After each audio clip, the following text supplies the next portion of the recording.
你们怎么都等在城外啊？府里出了点事，世子进去再说吧。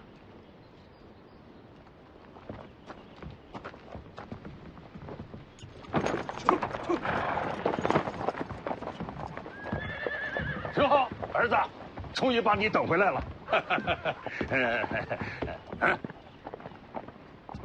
哎，你说这王重楼啊，还真是果断，还真把这大皇庭传给你了。也罢啊，也罢也罢。饿了吧，儿子？看爹给你准备什么了。还有啊，爹给你找到了这个好玩意儿。不吃。这府里是出什么事儿了？你怎么跑这儿来了？回世子，其实没什么大事，就是避避风头。避风头？北凉王跑到这儿来避风头？府里闹鬼了？闹鬼倒好了，你二姐回来了。你把我学武的事告诉他了？还用我告诉他吗？这天下人都知道了。我还是回武当待几天吧。这不成，我跟你说，我已经告诉他你在回北凉的路上呢，他现在正在家里等着你。徐骁，你这是把我顶前面了。咱们父子俩总得保一个下来吧？这何必呢？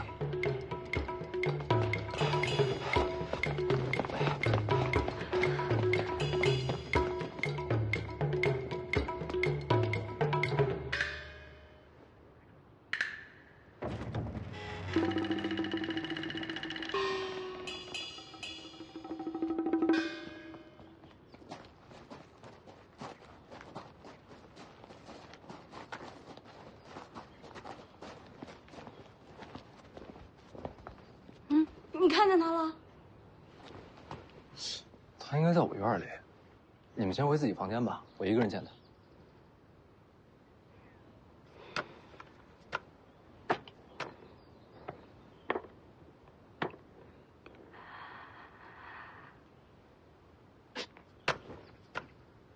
带着。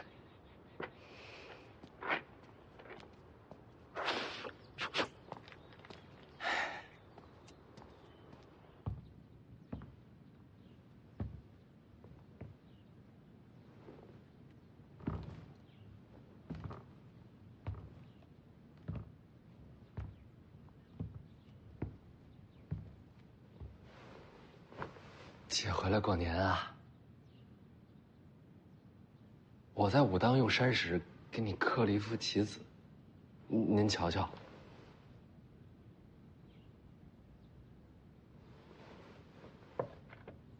看书累了吧？我给你揉揉肩。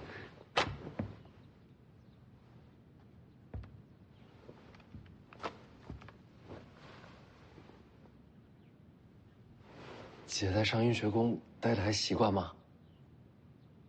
听说你学武啊？老黄死在了武帝城，我想把他剑匣取回来。姐觉得学武不好？学武随你啊。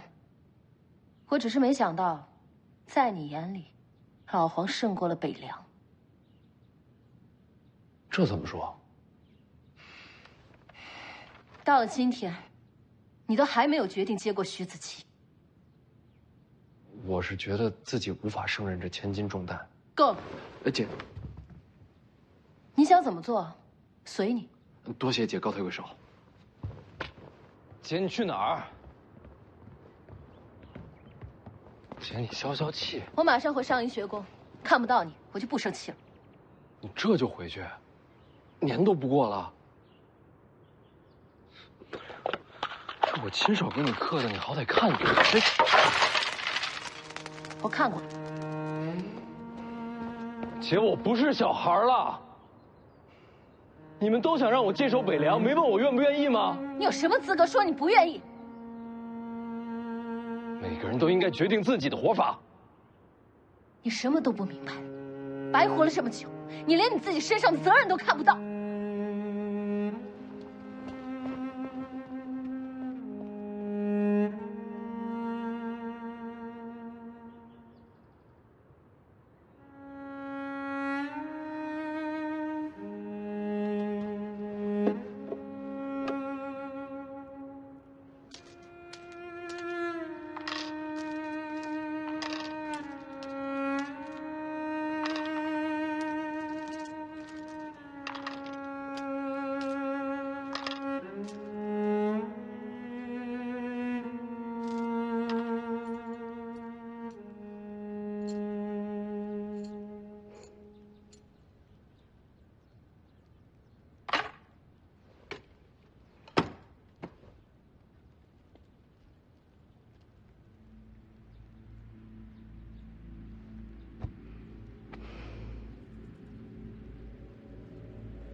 怎么是你？听说你又刺杀过徐凤年，不敢认？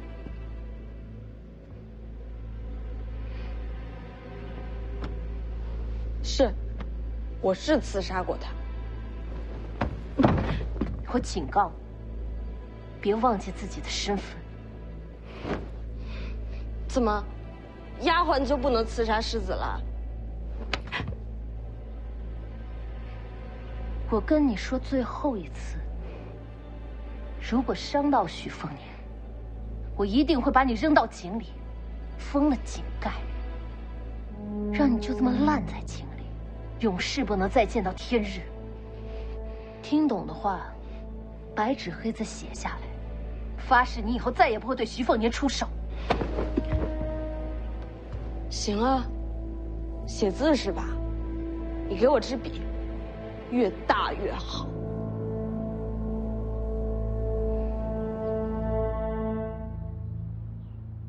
记住我说的话，我徐渭雄说到的，自然会做到。巧了，我也一样。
二小姐策马而去，已经出了灵州。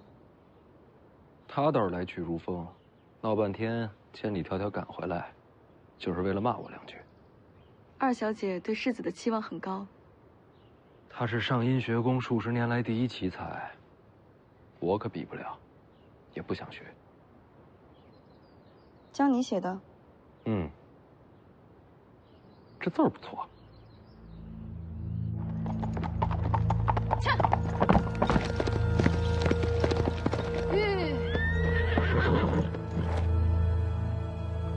陈之豹，你在上阴学宫，应该学了诗书礼乐。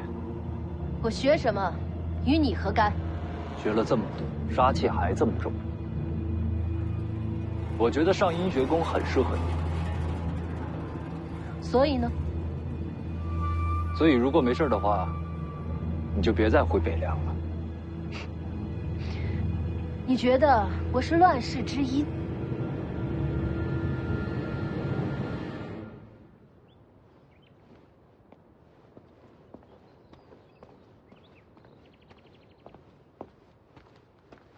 义父，陈之豹独自出营，将二小姐拦在城外。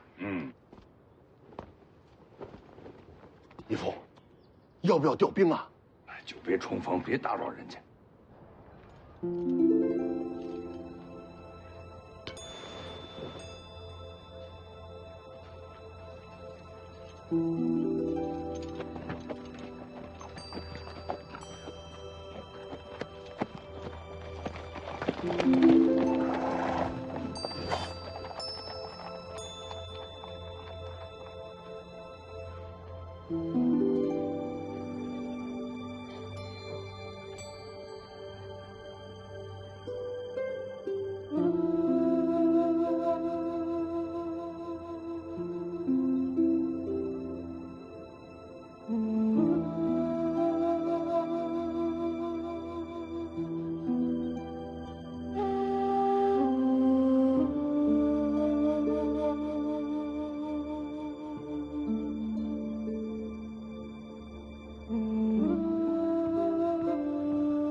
找我干嘛？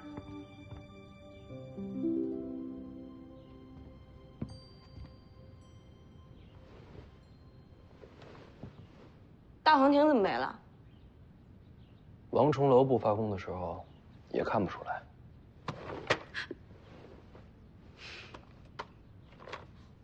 做什么？武当的太玄感应篇，洪喜相给的。给你的，我又没大黄庭。我懒得读，不如你念给我听。想得美。每读一字，给你1文。1文钱。1字1文。2文。就1文。你多读几本，一样能读穷我。不止1本。你想啊，我要习武，就得读书。就说眼前这一本《太玄感应篇》，我让红薯粗略算了算，大概6000来字。全本读完，我算你7贯钱。开张酬宾，你很划算。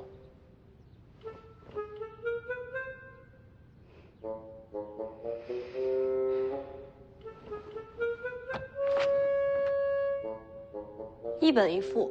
行啊。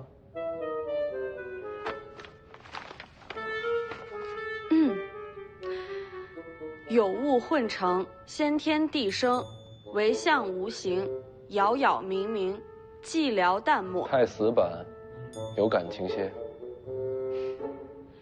有物混成，先天地生。稳重些。你到底要怎么样？我花钱请你读书，你是不是应该有点质量？我出去一趟，你先读着，好好想想怎么读最合适，我再回来听。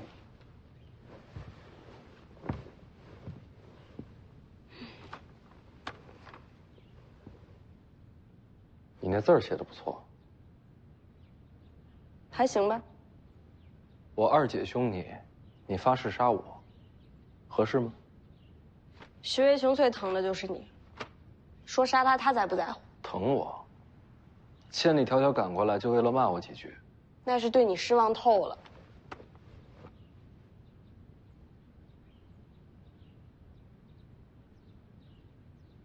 你说我二姐为什么一定要让我接受北凉啊？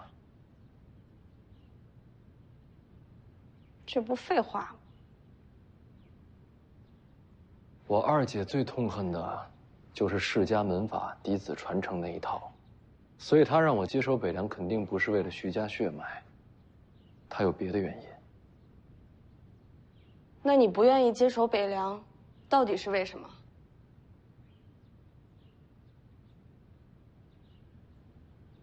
我不想看到，一直有人为了这件事而牺牲。那你什么都不做，那些人不就白牺牲了？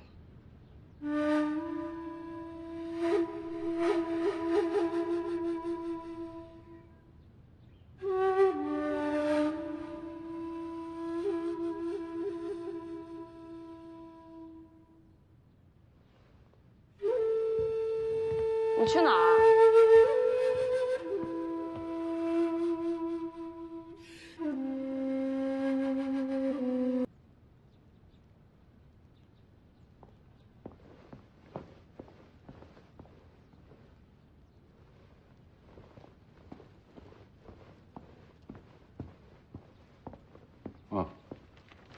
凤年来了，来，坐。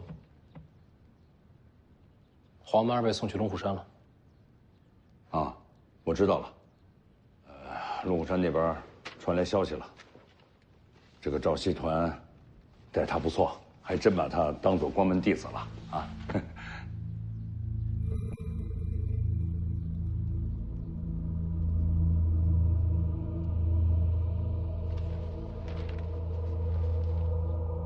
所以老黄跟龙虎山做的交易，是不是你安排的？不是，老黄做这件事情，我真是不知道。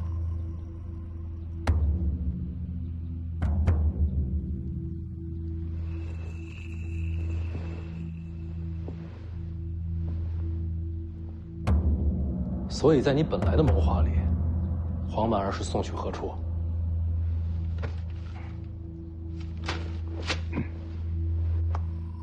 在你的心里，是不是已经有答案了？我觉得随珠公主出现在武当的时机太巧了。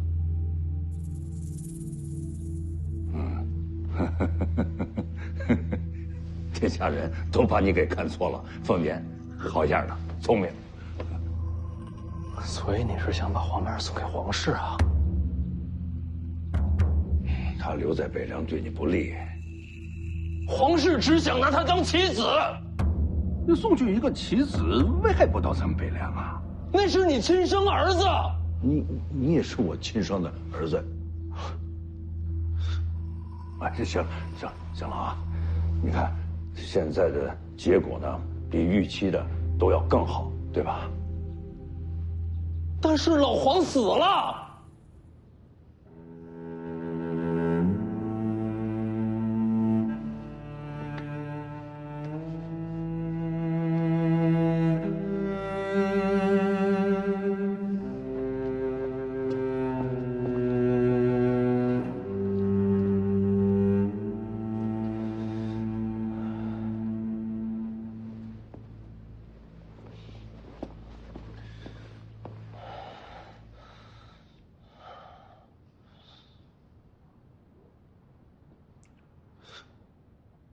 我愿意接掌北凉。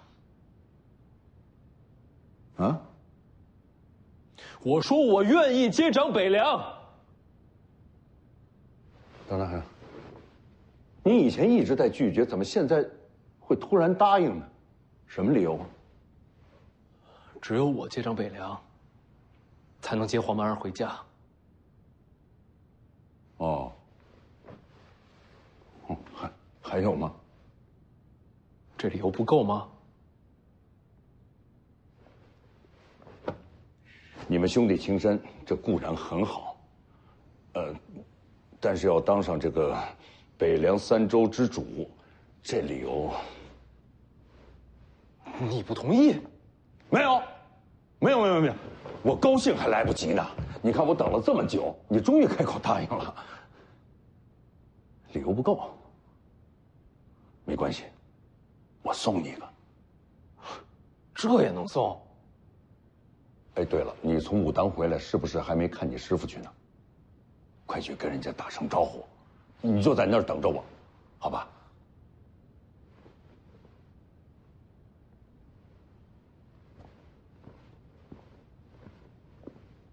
快去吧，我马上就到，带着理由过去。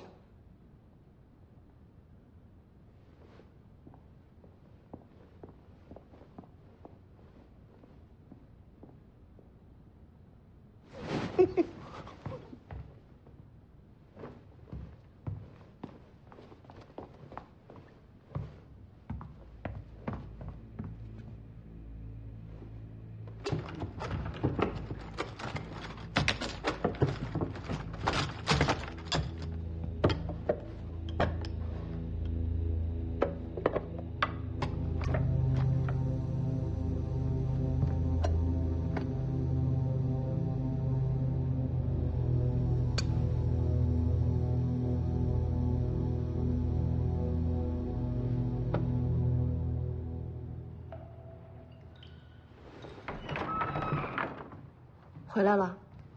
我去武当这么多天，你也不问问我过得怎么样？你在武当过得怎么样？你这就有点敷衍了。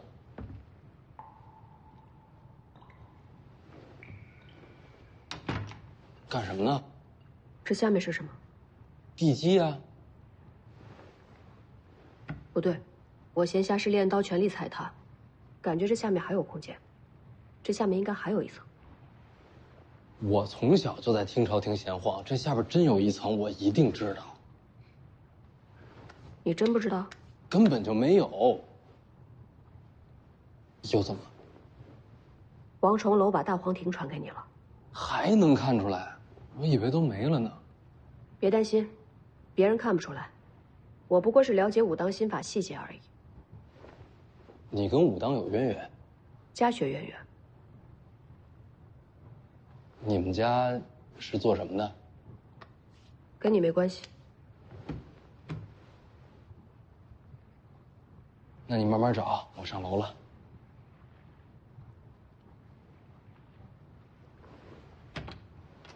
刀还我。秀东啊，本来就是借你的。我用着挺顺手。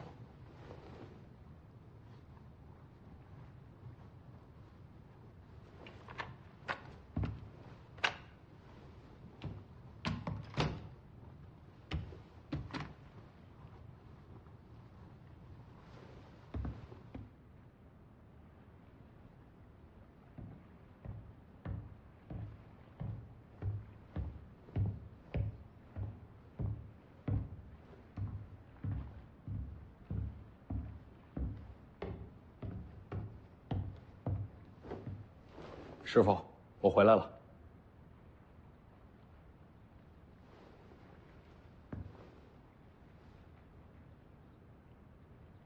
好棋，杀机暗藏。哦，看出杀气就错了，重新下。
师傅，您天天在这屋里边自己跟自己下棋，不无聊吗？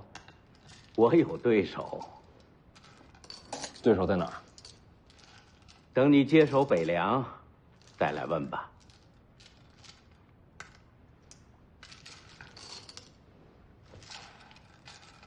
我已经答应徐骁了。徐骁让你来听朝廷的？是。那就下去吧，他会给你答案。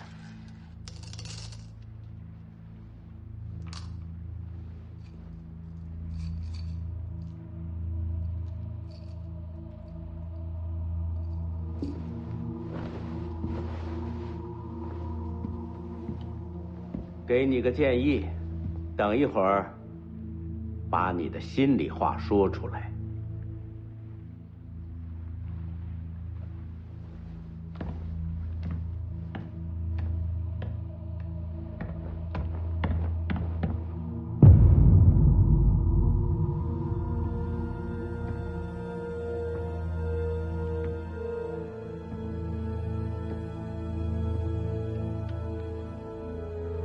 你怎么找着的？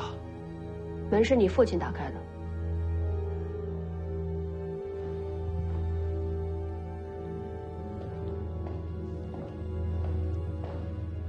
来了。这下边到底藏了什么？居然连我都瞒着。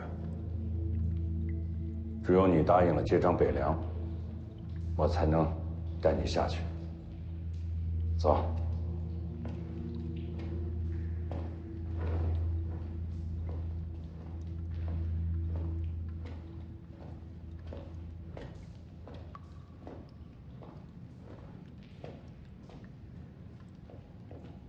你师傅都跟你说什么了？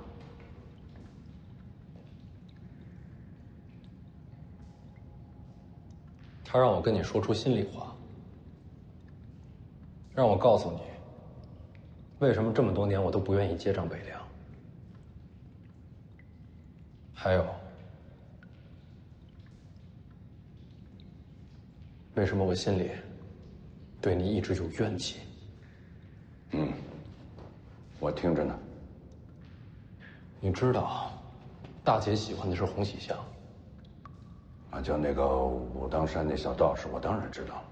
但你还是把她嫁去了江南。啊，因为这样，能换来江南文坛对北凉的支持。是。二姐这次回来只见了我一面，你也没留她。没有。你让她去上阴学宫求学，是为了让天下学子渐渐接受北凉。不错。现在黄马儿也被你送走了，家人一个一个离开，换来大权稳固。强敌鲫鱼，皇室忌惮，要想让北凉存活，总得付出点代价呀。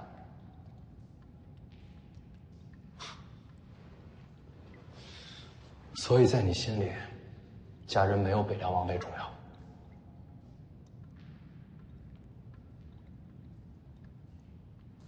再走一会儿就到了。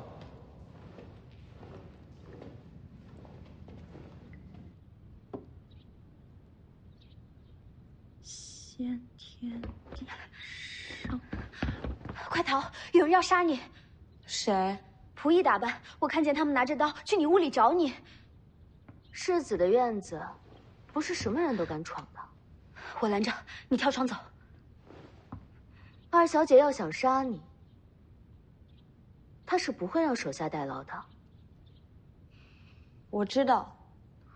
人呢，我是替你挡了，刀我也给收了。院里下人怎么会动不动就提刀杀人？二小姐院里的那些下人，以前可都是马匪重犯。这种人为什么会进王府？都是二小姐亲自抓的。二小姐从小就杀气重，出城剿灭的马匪不计其数，不少人都感叹过。可惜了徐渭雄，不是男儿身。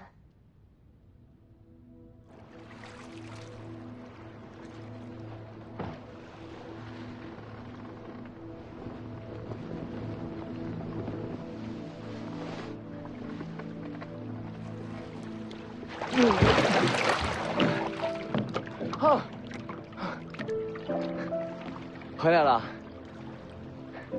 好不容易回家，怎么不多留2天？家里怎么样？谁送你的？怎么我送你的就不要啊？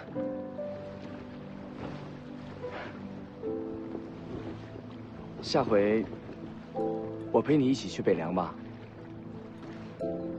我想在你身边护着你。哎，课堂等你。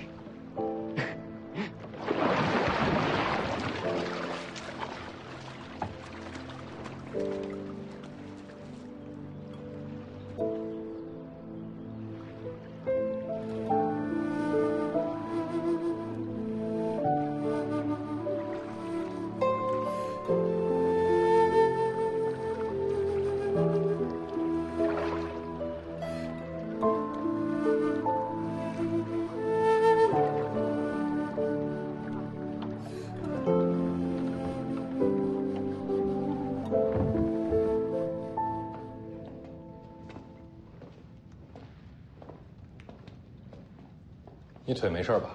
啊，我们现在已经在湖底了，这个地方湿气太重。没事儿。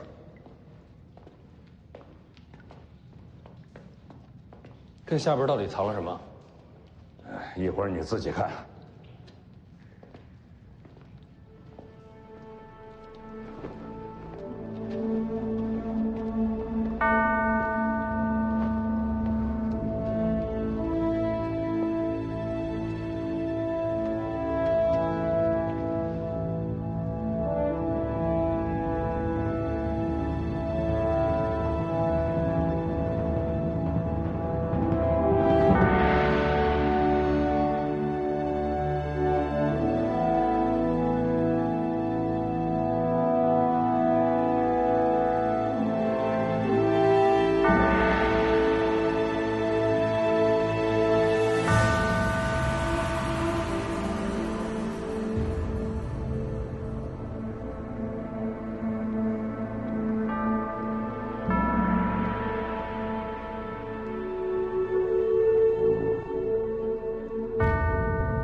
陈之豹的父亲。哎呀，锦辽之战，他用命换了我，不然啊，今天这个位置就是他的。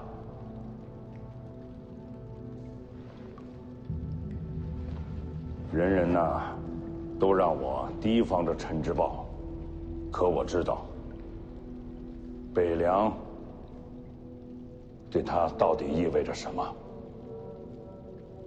王翦一缺大败之时，他用双手托起了城门，让我去逃命，自己却落个尸骨不全。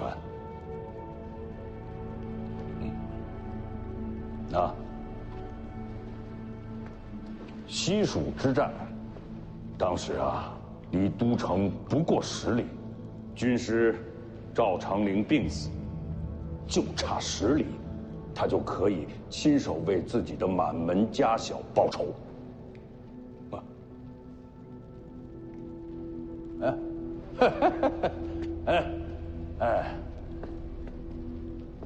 这个破锣嗓子啊，还特别爱唱歌，啊，范蠡走的实在是太早了。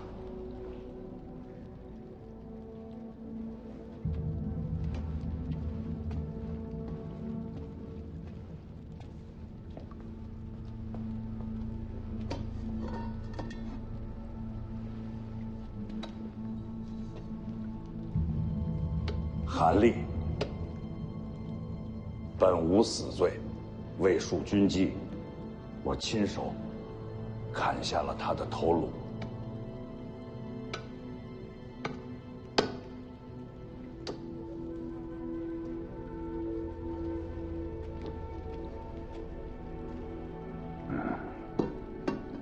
当时600骁骑起家，现如今诸国平定，徐自齐统领3州之地，而当年这600人几乎全都在这儿了。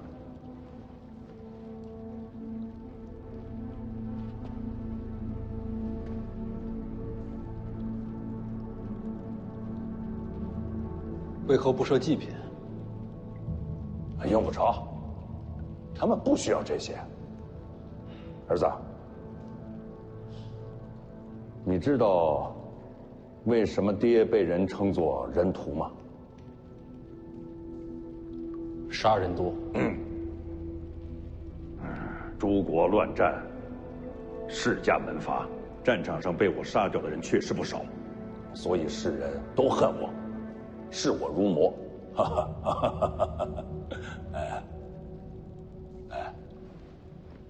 当今这个黎阳朝啊，行科举制，这对天下人来说，不论贫富贵贱，都是个希望。如果当初国战世家不除，你信不信现在为官之徒还是任由世家举荐？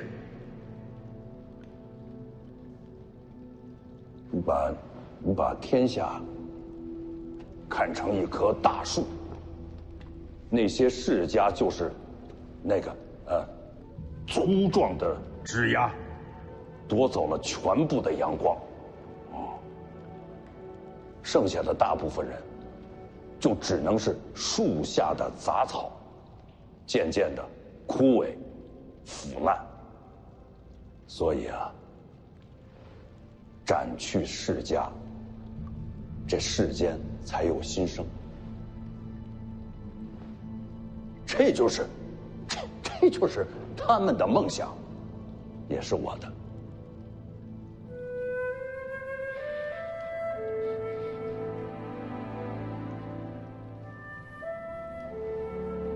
你大姐嫁去江南，你二姐去上音学宫，都是他们自愿的。他们宁可牺牲自己的一生，也要为北凉立下根基。是为了这些亡魂？不是，只为你。为我？为你遮风挡雨，让你很顺利地接掌北凉。你想过没有？我徐骁，啊，这么痛恨世家，为什么还想让北凉继续姓徐啊？为什么？朝堂视咱北凉如猛虎，咱大军之中派系横生。如果北凉不再姓徐，这35万铁骑就会引来大乱，死了这么多人，这换回来的天下全毁了。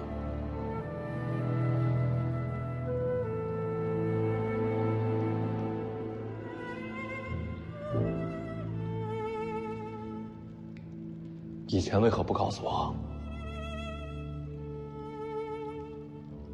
你不自愿的接掌北凉，我就不能带你到这里来，这些话也就不说给你听。我大概明白了，你不是贪恋权位，徐家的牺牲是为了这些人共同追逐的一个梦想，也就是我二姐所说的责任。这就是你接掌北凉的真正的理由。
我不认同。为百姓求生机，保天下无战事，这梦想非常好，但我不认同你的手段。用杀戮和诡计换来的北凉，还值得他们托付吗？你不要太天真好不好？啊，不弄脏双手，怎么保得住北凉？太难了吧？再难也不能妥协。我接手北凉，但不会走你的路。我会守护梦想，也要保护家人。世上之事，等两全吗？你心不够狠，什么都守不住。我想试试。行，给你机会，让你去面对现实。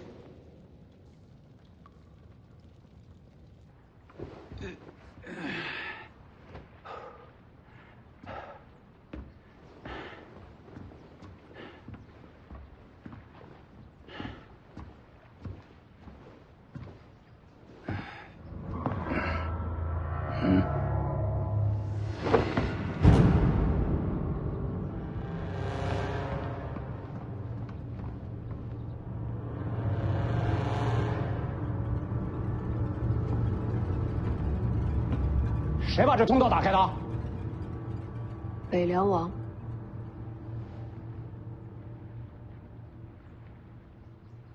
哦，啊，那没事了。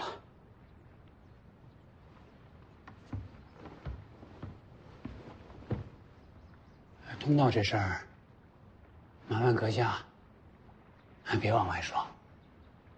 知道。我会替他们保密的。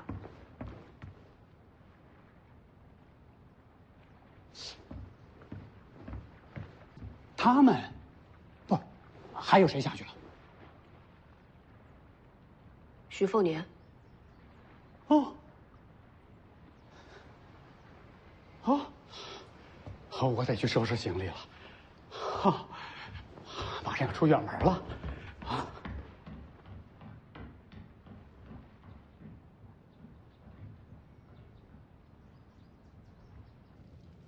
要我离开灵州，去哪儿啊？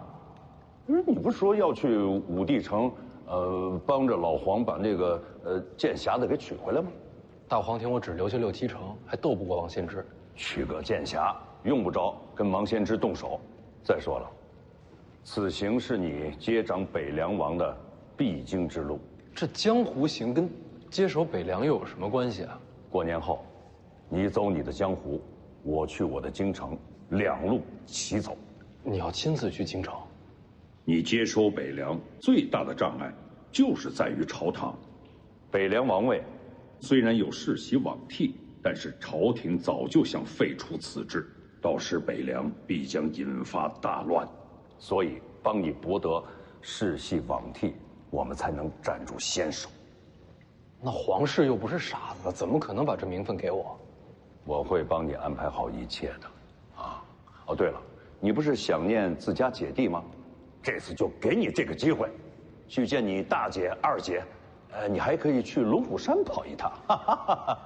哎，你到底要干什么？我要跟朝廷做笔交易，我要让你大姐跟二姐都回家，把江南还有上阴学宫的布局全给撤了，就是为了替你保住这世袭罔替的机会。你是说我能把他们接回来？我会把路都给你铺好的，你要做的，就像去武当一样，你要做出最后的选择。选择什么？用什么方式接他们回来？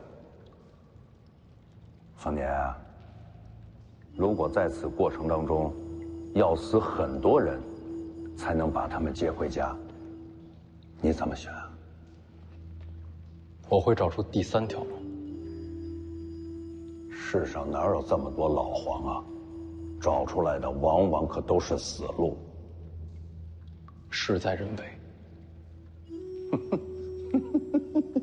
好，我拭目以待，我拭目以待，啊！现在你先上去，我想再陪他们多聊会儿。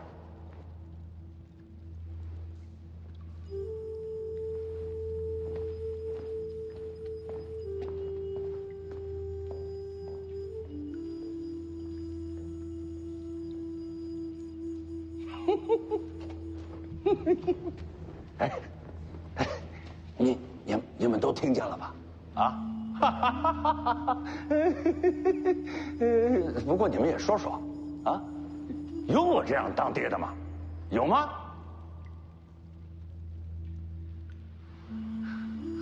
哎，但是我真的相信，啊，在最艰难的时候做出抉择，才能让这小子脱了幼稚，真正的成长起来，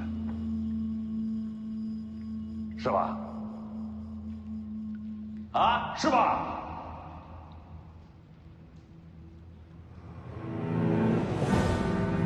行了，你们大可放心，我一定把凤年培养成一位合格的北凉之王，让他替你们，也替我守住这天下。啊！啊！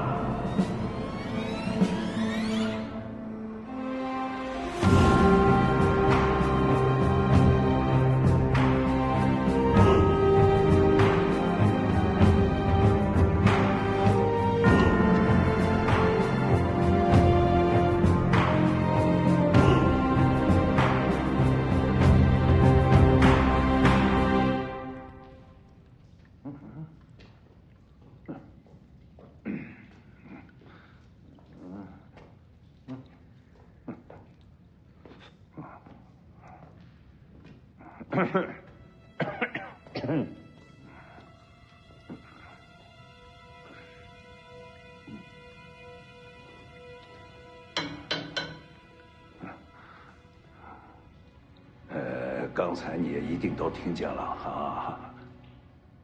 这小子非要去武帝城，啊，帮着这老黄去取这个剑匣子，有这儿。可一想这一路上，一定是有很多的凶险啊，总得有人在他身边护他性命啊！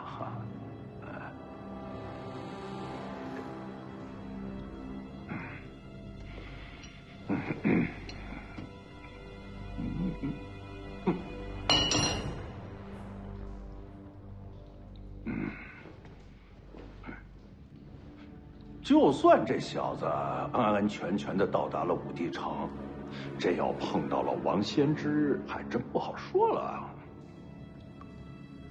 听说王先知最近武功又大涨，还真了不起。你说，万一这小子一冲动啊，跟王先知干上了，那一定就没了性命了。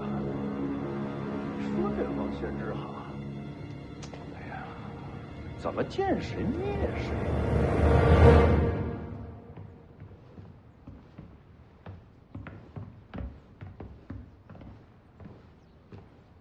王爷，你这是要去哪儿啊？看世子下去，猜到该启程了。呵呵，你还真是一个老道之人呐。过了年再走。这一路上就要多辛苦你了。哦，贫道知道。你干嘛？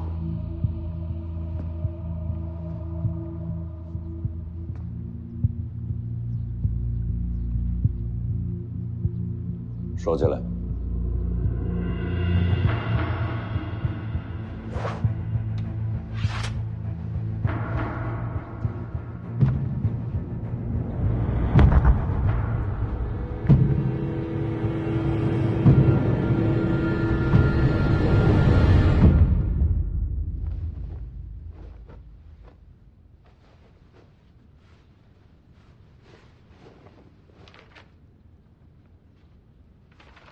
我还要过几日才出行，不用那么着急收拾。世子出行，细致些才好。还赌不赌？今天不赌了。你骗我！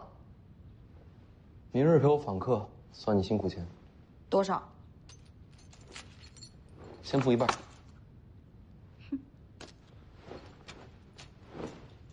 记得帮我备些礼物，明日带上。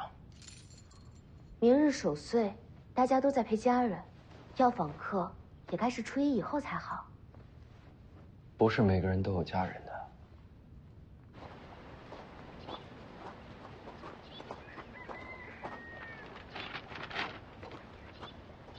歪了！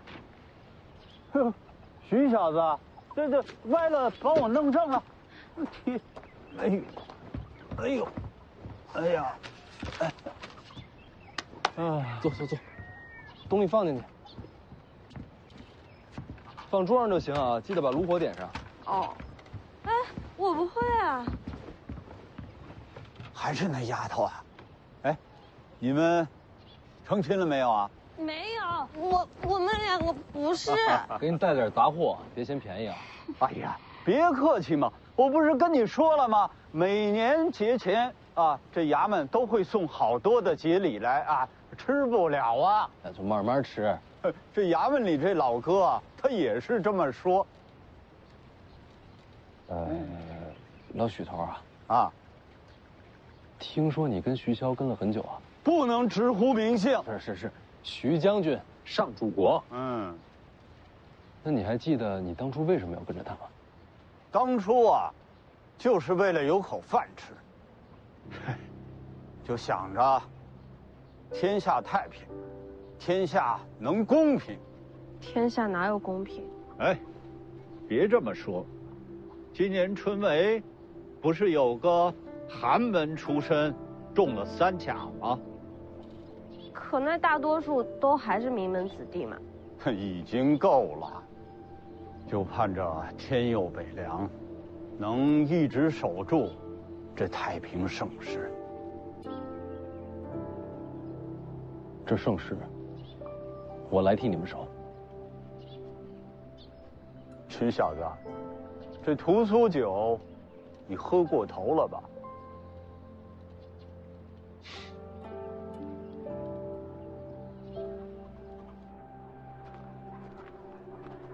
你觉得我当北凉王怎么样？你觉得自己比陈之豹强啊？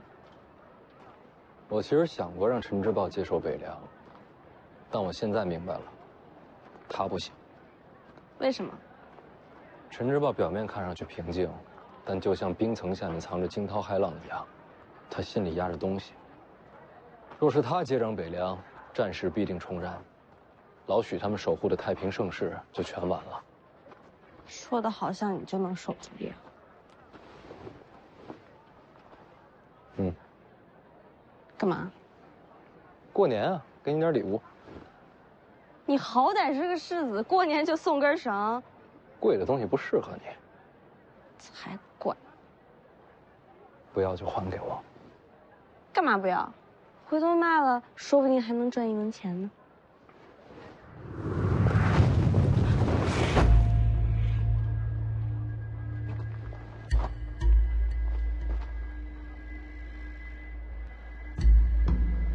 你不就是林探花身边那个樊姑娘？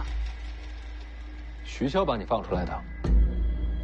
回世子的话，我叫舒修，舒服的舒，害羞的羞，还挺好记的。樊姑娘是化名。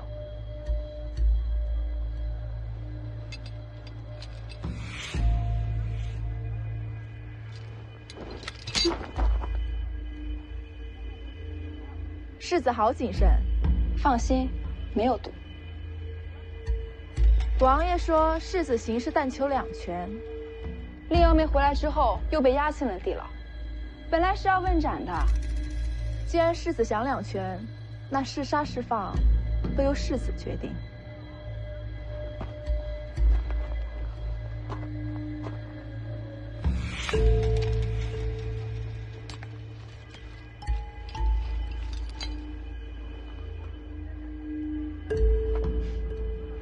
世子可真是小心。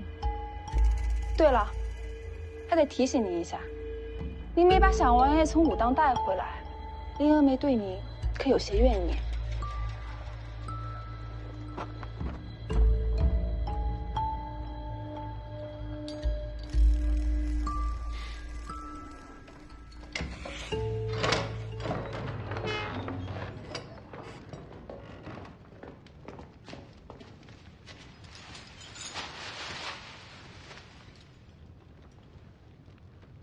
你没把小王爷带回来。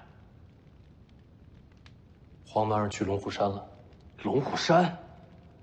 那等于交到皇室的手里了。不管我做了什么，你信我也好，不信也好，都不重要。重要的是，你想不想见到黄满儿？人都被你送到龙虎山了，我还怎么见？我年后出行，路过龙虎山，可愿同行？好，我会亲自接小王爷回北凉。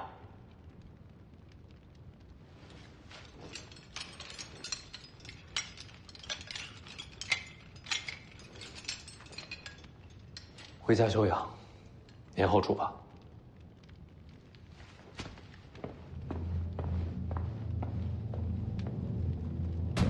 徐骁口口声声说不要忘了600老兵，但是他自己呢，一天天的就想着军中派系斗争，我都替老许头不值。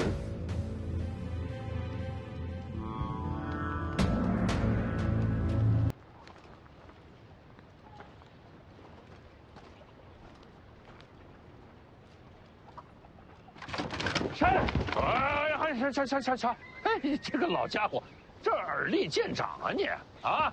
哎呦，老哥哥，哎呦，终于来了！来了，这不是年下了吗？这衙门呀，害下了点儿这个米粮，我想给你送过来，给你个惊喜。你看，没想到啊，骗得了你的眼睛，躲不过你这双耳朵。刚才啊，我还跟那个徐小子说你呢。你要是早来一会儿啊，你们俩就见着了。老哥，你在衙门里做事，以后有机会你多帮衬帮衬他。他没什么可帮衬的。这算我求你了啊！拜托。行了，不说他了。哎，这个年根底下了，你有什么想要的，还有事情想要做的，都说给我听听。倒是有个小遗憾，但是老哥你呀也帮不上我。啊？你说说看。我这辈子啊，唯一的遗憾就是没看一眼徐将军。从600铁甲骑兵开始打到天下太平，愣是跟徐将军连句话都没有说上。哎，你说这遗憾不遗憾？现在徐骁啊，已经是一个胡子都白了的老儿了。我不许你叫徐将军的名讳。行，别激动，激动什么？来，坐，先坐下。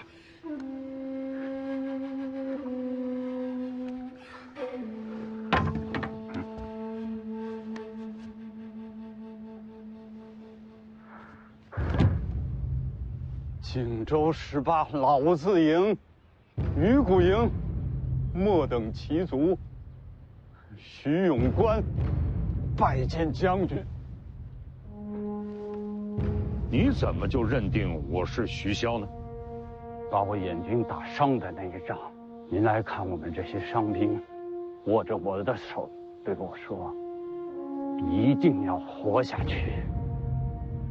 虽然我的眼睛看不见，但您的这双手让我记了一辈子。”老兄弟，快起来，来，坐。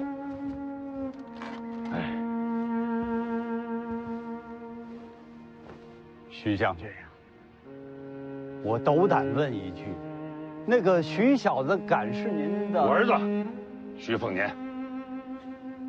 哎呀，恭喜徐将军啊！您和王妃生了个好儿子，我这辈子知足了，没有一点遗憾。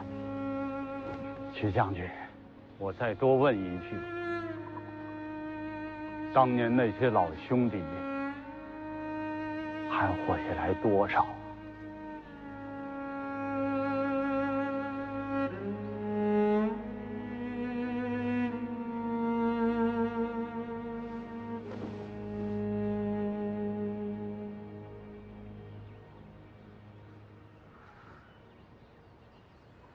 只要我们北凉的这杆军旗不倒，他们就都还在。那我跟他们说，北凉有了传承，这面旗永远不倒。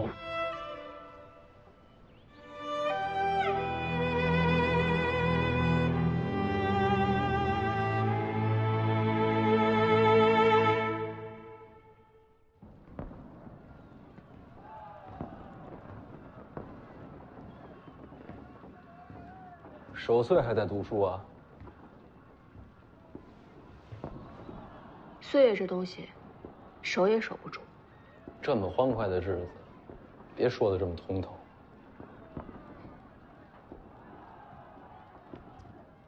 魏爷呢2楼睡觉。睡了好，咱俩喝。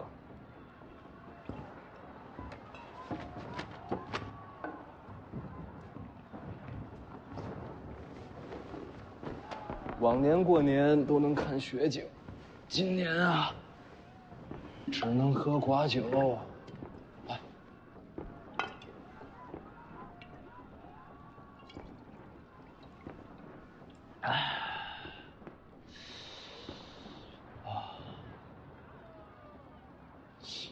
北莽怎么过年啊？有人的地方，都差不多。哼，一样的人，一样的年，偏偏要打你死我活的仗。唉。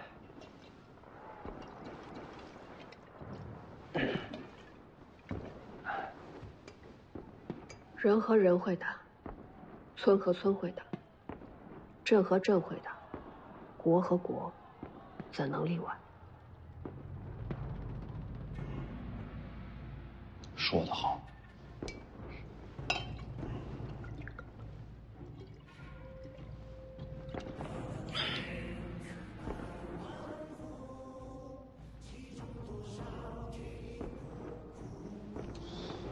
听。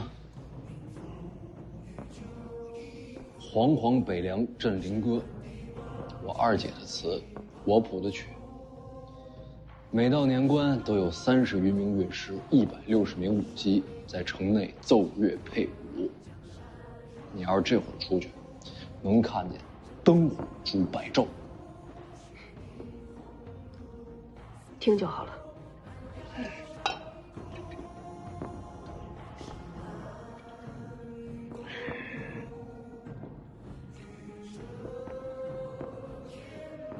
词好，曲一般。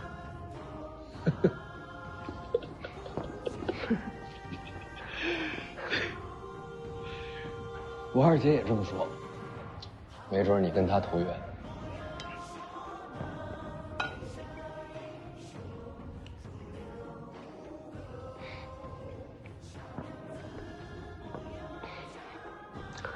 听说又要出行？是啊。 去武帝城，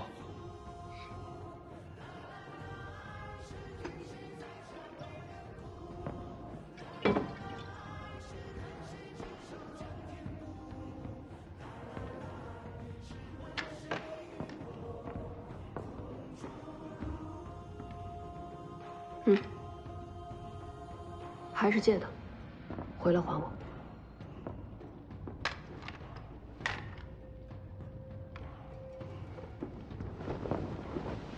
2把都给我。行，酒没白喝。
一个人喝，成喝闷酒了。再找个人喝。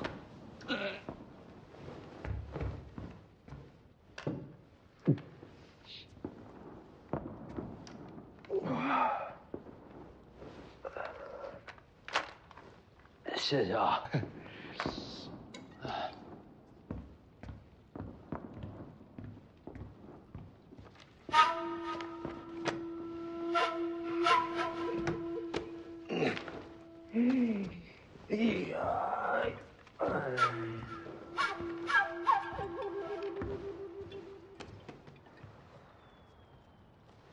你不是这儿的，偷书的。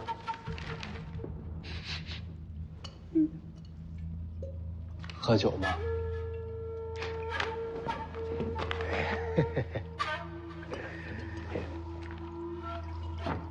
哎，给我留一口。还真就依靠。我跟你说啊，这些都不是秘籍，秘籍在上边。走走走，我带你找秘籍去。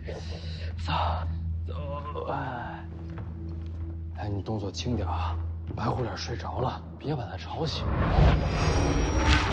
还有啊，你别拿秘籍，秘籍不好卖。你去4楼都是古玩奇石之间。你说白虎脸睡着了，我是不是应该守着他呀？你说的有道理，我得看着点他，别到时候吐我衣服上。那我走了，你少拿点，别太贪啊。曲骁居然生出你这样的儿子，有点意思。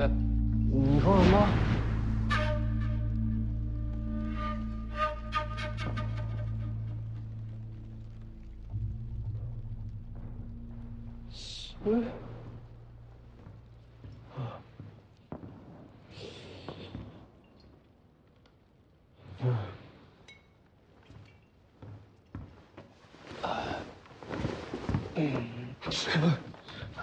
你要干嘛？醒了。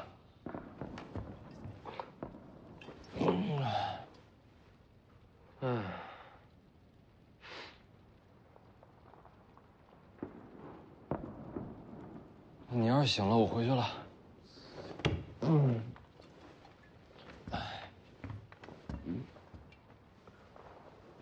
要不我送你回去？不用，我徐凤年就是醉的再厉害，我也不可能找错家门。哼。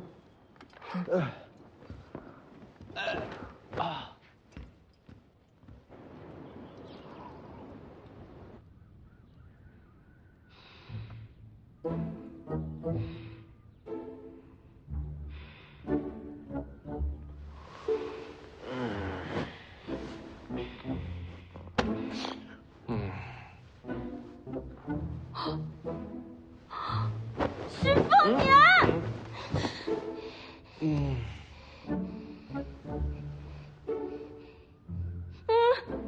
你怎么跑我屋里来了？这是我屋里。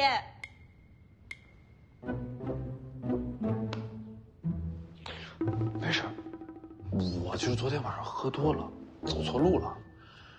你别担心，我跟大家解释清楚。什么都别说。啊！千万别说！我告诉大家是我。走了。那你喊这么大声，外边都听见了。不要解释啊！你快点走！穿个鞋。